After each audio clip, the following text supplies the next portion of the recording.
Chessy Mendiola nagsalita na tungkol sa hiwalayan nila ni Luis Manzano. Usap-usapan ngayon ang isang mag-asawa sa showbiz na umano'y nasa gitna ng pag-aaway at hiwalayan. Sa isang blind item na kilalang kolumnista na si Christopher Min, sinabi nitong may isang mag-asawa raw ngayon sa showbiz ang nasa matinding problema.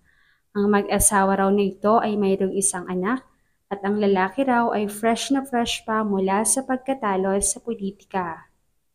Hindi naman maiwasang isipin ng mga tao na si Chessy Mendiola ito at si Luis Manzano na kamakailan lamang ay tumakbo bilang Vice Governor sa lalawigan ng Batangas, subalit nabigo ito. Ayon sa mga netizens ay tila kapansin-pansin nga ang pagkakamalabuan ng mag-asawa matapos ang kampanyahan ay napabalitang may problema ang nasabing couple. May makahulugang shared post nga si Chessy kung saan tungkol ito sa nasasakdang babae pero kailangang lumaban para sa anak na hinding-hindi siya papayag na maaapektuhan sa mga problemang pinagdadaanan niya.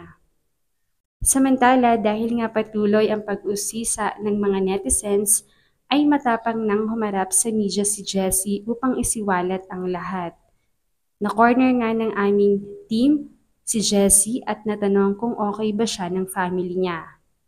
Ang sagot ng aktres ay tila pahiwatig na hindi sila okay ng kanyang asawang si Luis. Ay hindi to, basta masaya kami ni Peanut.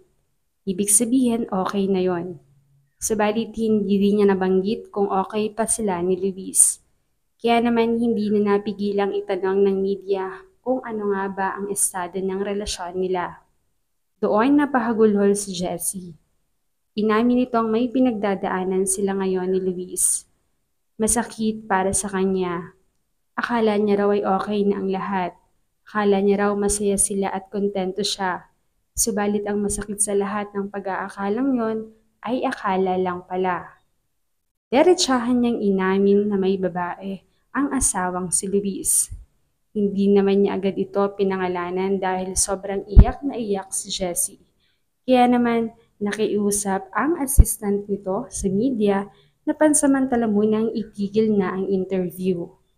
Sa ngayon ay wala pang pahayag ang kampo ni Luis, subalit marami ang dismayado sa mga naging pagsisiwalat ni Chessy dahil hindi nila inakalang aabot sa puntong yon.